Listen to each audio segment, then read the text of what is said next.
I seem to have always had a talent for taking what I like to do and finding a way of making money at it so I can do it for a living. My name is Louise Newsom, and you're listening to The Makers, brought to you by Trade and Prosper. On this episode, you will meet Ralph Erenzo, one of the founders of Tuthilltown Distillery in Gardner, New York, New York's first whiskey distillery since Prohibition. You'll hear the story of how in 2003 Ralph and his partner got this project off the ground, and along with a few others in the industry at that time, managed to have laws changed in New York that opened the door to the growth of small distilleries throughout the state. I'm a rivers and mountains kind of guy, generally speaking, so I wanted to move up to where I climbed. But it took a couple of years to find Tuthilltown. My goal was to find a piece of property with a house on it and open up a small climbing campground. Got a lot of difficulty from the neighbors who didn't want my crazy raping, pillaging climbers in their neighborhood at night. So they came and told me, we're just gonna stall you until you run out of money and have to sell the place and move away, unquote. And they did that. Interesting what they ended up with. Oh yeah, well, see, this is a good example of you've got to be careful what you wish for. And they stalled me in municipal process getting permits for over 2 years. And I had to sell off almost all the property just to hang on to the little bit that I had. After that, I had to finally stop and think, you know, why did I come up here? And I didn't come up here to open up a campground and to have this property. I came up here to live up here, make a living up here, and be close to the cliffs. I went to the local zoning officer and I asked him to come walk around the property with me and tell me what I could do to make a living here on my property that I had a right to do, that nobody could challenge me from doing, because I was so fed up with fighting with everybody for 2 years. And he said, well, in New York State, if you're in a farm district, which we are, you have a constitutional right to farm, which you can imagine just thrilled the heck out of me. I didn't want to be a farmer. But he also pointed out in the same breath that in New York State, a winery is a farm use. And that got my attention. So I started investigating winery industry in New York. It was strong, but not world class. It was crowded. There were 128 other wineries at the time in New York. And I just was not that much into wine. You know, I was a Guinness guy, you know, give me a good stout beer and I'm very happy. So did you think of a brewery? I didn't think of a brewery, but I realized in the course of, I explored the wine industry to see what the regulatory laws were so that I could see what I was up against and the rest of the industry, what it involved. In the course of it, I discovered there were no distilleries in New York. And in trying to figure out why, in 80 years, nobody built a distillery, I realized that the fee for a distillery permit since the end of Prohibition had been $65,000. So before you made a drop, you had to buy this permit. And upon further investigation, I discovered that the state of New York, the year before I was doing this, had installed a new distillery class license called the A1 license, and it was aimed at encouraging junior distilleries to start up, small distilleries. It capped production at 35,000 gallons a year and lowered the fee from $65,000 down to $1,500 for 3 years. Massive And difference. boy, did that catch my attention, because I realized nobody knew about this law. So when did this law come into place? 2002 or 2001, just about when I moved up here, but nobody really knew about it. There was only one other person in the state who knew about it, and he was trying to go through the process of getting his license. And so I started researching. I knew nothing about making alcohol. I mean, zero. I went online, I found a website called dangerouslabs.com. It's a group of engineers, and they do all these crazy experimental things. And they had a design for how to make a whistling tea kettle into a stovetop still. So I built it. I still have it. You know the little Revereware dome top chrome with the little black trigger on? Yeah. Turn that into a still. And I would ferment apple cider in my basement and then bring it up and cook it off on the kitchen stove to try to teach myself what was going on inside the still. And in the meantime, I was researching the heck out of it all online and calling everybody. I went to France, to the Cognac region, and spent a week visiting small farm-based distilleries, cognac distilleries and brandy distilleries. I went to Normandy and visited Calvados distilleries rather, because in Normandy, they do a completely different thing with their apples than we ever did here. And they're using a completely different variety of apples than what are grown primarily in the Hudson Valley, which is table apples. Big, fat, juicy, sweet table apples that have very little character, and especially the kind of character that European ciders are made of, and apple brandy, Calvados, that sort of thing. And so I came back convinced that a small farm-based distillery would work, particularly when I started researching the tourism traffic through this area. And like today, as of this year, there are over 1 million visitors coming through town. My business partner, Brian Lee, and I decided that the mill was not the appropriate place to put the distillery because it was, first of all, there was no water in the mill. Right. There was very little electricity. It's essentially a barn. I mean, you could see daylight through the walls. There was no heat, nothing. And so we decided to put it in these two big cinder block buildings here that are much beefier, steel in the floors, heavy-duty buildings. And these were here? And they were here. What were they used for? They were used for granaries and workshop rooms and things like that. So they're very heavy-duty buildings, and they had water and electricity. And so we decided to build it here. The main driving force for the Farm Distillery Act was the fact that we looked at wineries and breweries, and they had tasting rooms. They could sell directly to consumers. Someone could take a tour and charge somebody for a tour and then give them a sample at the end and maybe sell them a bottle to take home with them. But distillery law had never changed because there were no distilleries. Over the years, the winemakers and the brewers went back to the state and got their tasting rooms put in place. But it's an arduous task. It still is to this day. It took 2.5 years to get the law passed. So in the meantime, while you were working on that, you were producing under the A1? First thing we made was a vodka from apples, because vodka you can sell immediately. Yes. You know, you don't have to wait until it ages. It was 2007 when the big changes happened, right? That was when the law came into, the Farm Distillery Act came into effect. And by then we had had our whiskey on the market for 2 years. And I was distributing it. I was literally selling it out of the trunk of my car. And of course, I didn't know a thing about selling whiskey or alcohol. I had to learn it on the way, but I had behind me the enthusiasm of knowing we were the first ones in 80 years to make whiskey. And so I always had no trouble getting to the owners or the managers or the buyers of any place I walked into once I told them that. You were asking people to kind of open up to a whole new mindset. I mean, how did you even know it was good? I'll tell you, we didn't.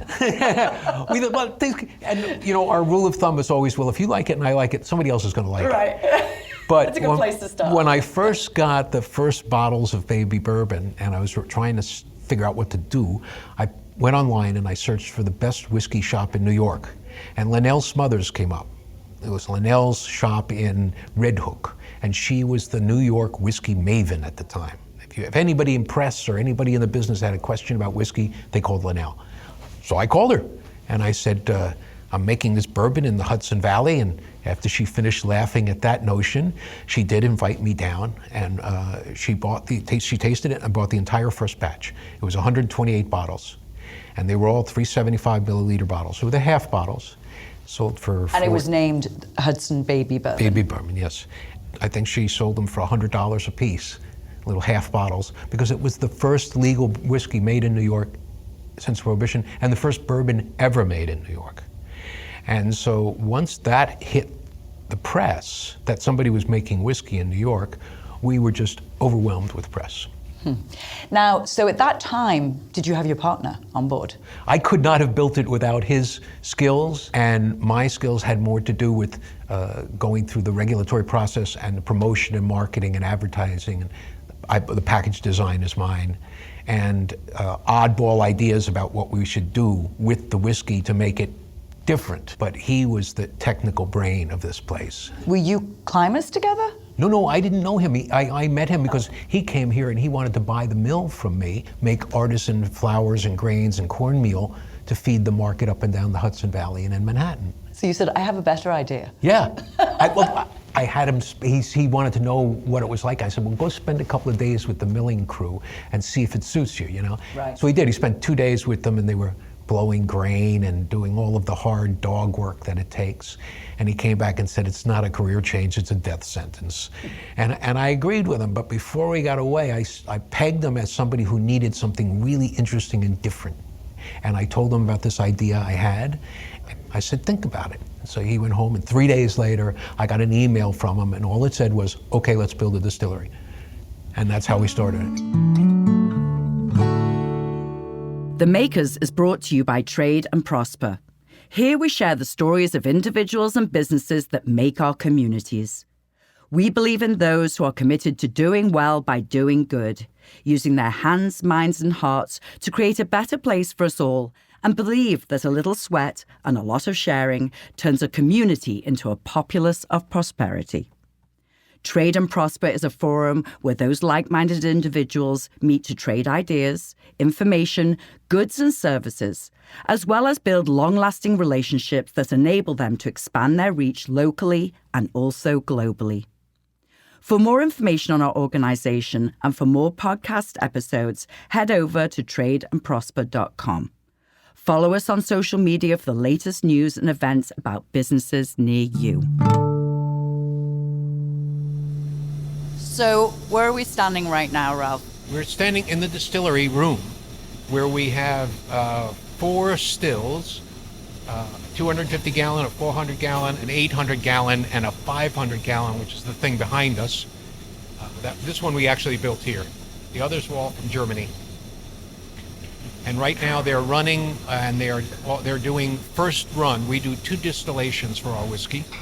The first run is the stripping run, where we take all of the alcohols that have been created by the yeast out, and water out of the mash, which is a slurry of grain solids, and alcohol and water. And then on the second distillation, we separate from all the variety of alcohols, we separate out the ethyl alcohol, which is what we drink.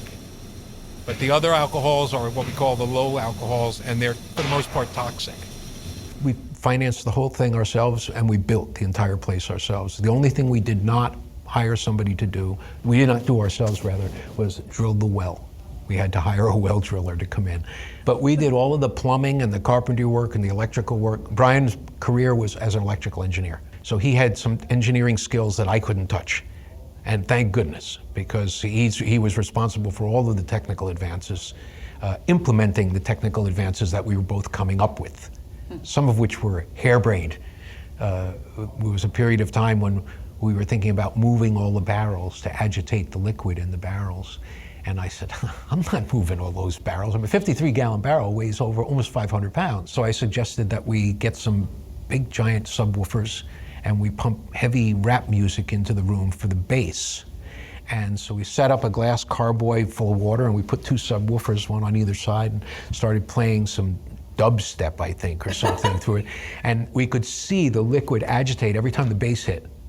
And so the next day, Brian's in with mounting subwoofers on the ceiling of the rick house where we stored the barrels. The music thing turned out to be a fabulous public relations coup, having my son coined the phrase sonic maturation. And we were getting press inquiries from Europe on this, what is this, you know? And they wanted scientific evidence of that. It wasn't a technical scientific study. We were just trying anything we could to speed up production. You know, one of the things that we always joked about that was a great advantage for us was because we didn't know anything, we also didn't know what we weren't supposed to do. And so we were willing to try anything. The entire operation was kept simple because there were only 2 of us. And if one of us got hurt or sick, you had to be able to, one person had to be able to run the place. And that was what we did. And we both, you know, switched off back and forth on actually being here. Most of the time while Brian was here, he was busy with technical aspects. And I was running stills and putting stuff in barrels and bottling and labeling and things like that. And then eventually we were both doing it.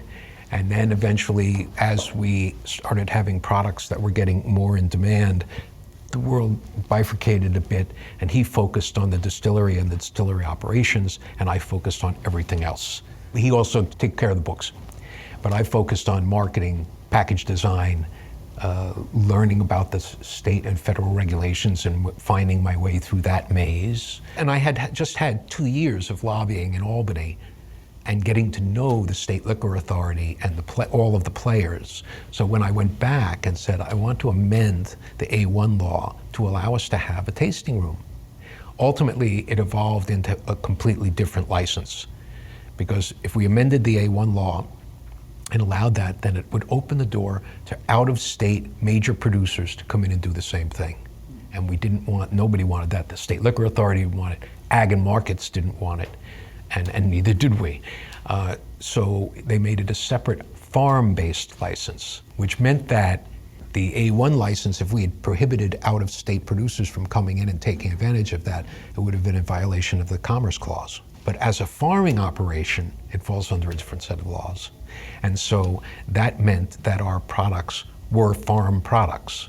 We were not only using New York raw agricultural materials, but we were leasing land, we were paying for the seed, and we were paying for him to grow it and harvest it, which made it, technically under New York law, our crop, which made this a farm, even though we weren't growing anything here. And now, in 2017, we had 60,000 visitors.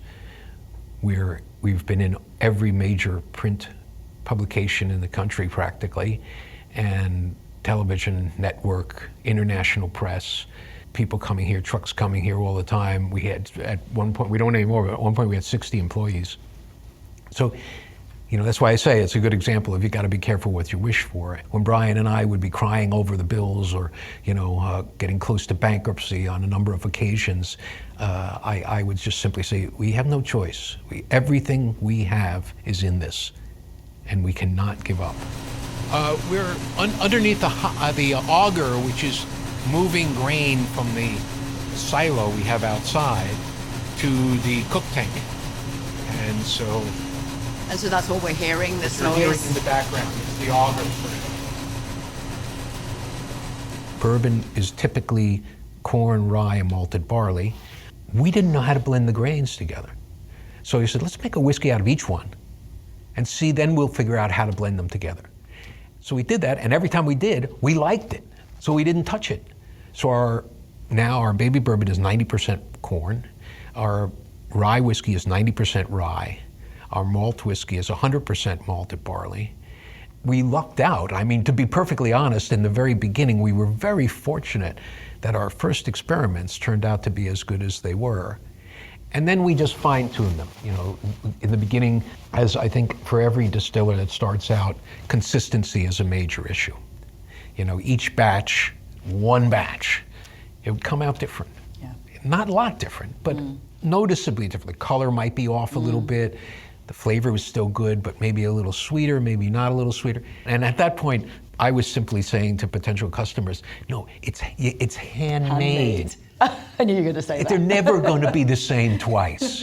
When we made our relationship with William Grant and they bought the baby bourbon, the Hudson brand from us, they of course wanted a little more consistency.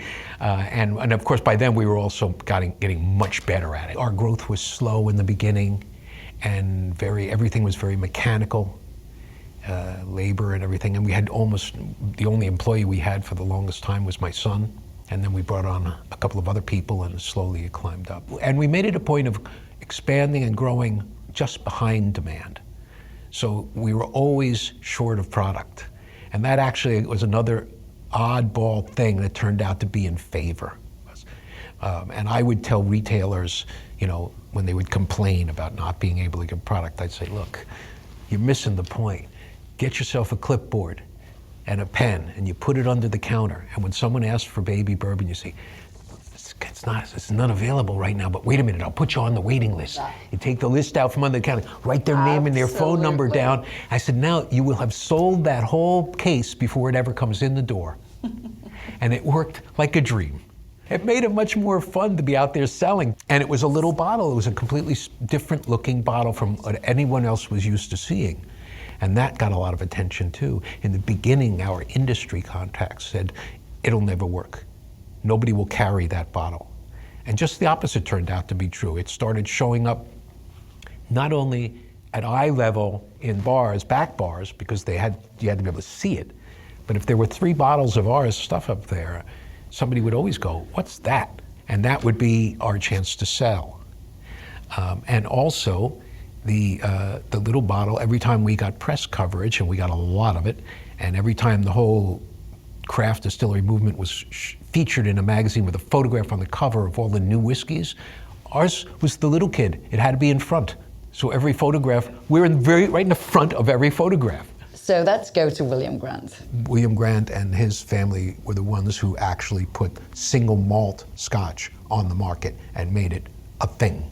Before that, almost all Scotch whiskey was blended, because they would go around and buy up the spirits from all the distilleries and then blend them together into their own.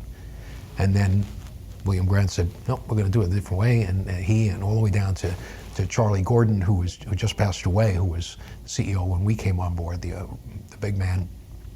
He spent time on the road, and literally sold it a bottle at a time, traveling all over the world, and turned it into what it is now. We didn't reach out; they called us. We got a phone call one day. I got a phone call one day from the innovations chief in their innovations division, and saying that they were looking for an American whiskey to add to their portfolio, and, quote, "You keep popping up on our radar," unquote. So I said, "Well, come on up."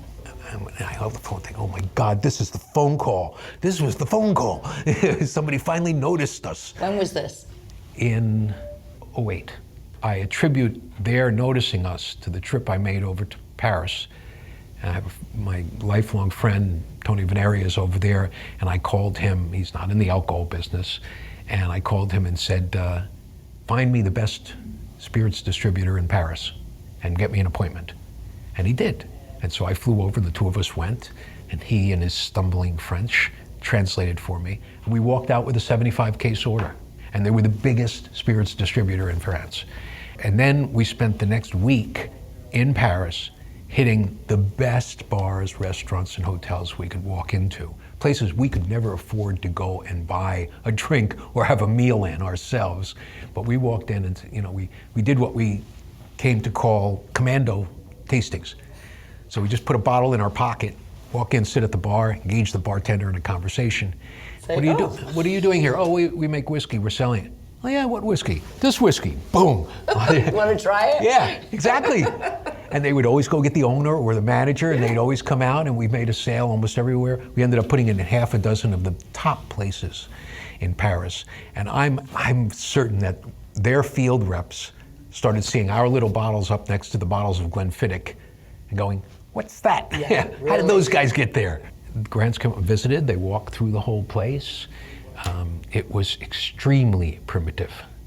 And in the end, they invited us down to the city to their offices, and they wanted to buy the whole place.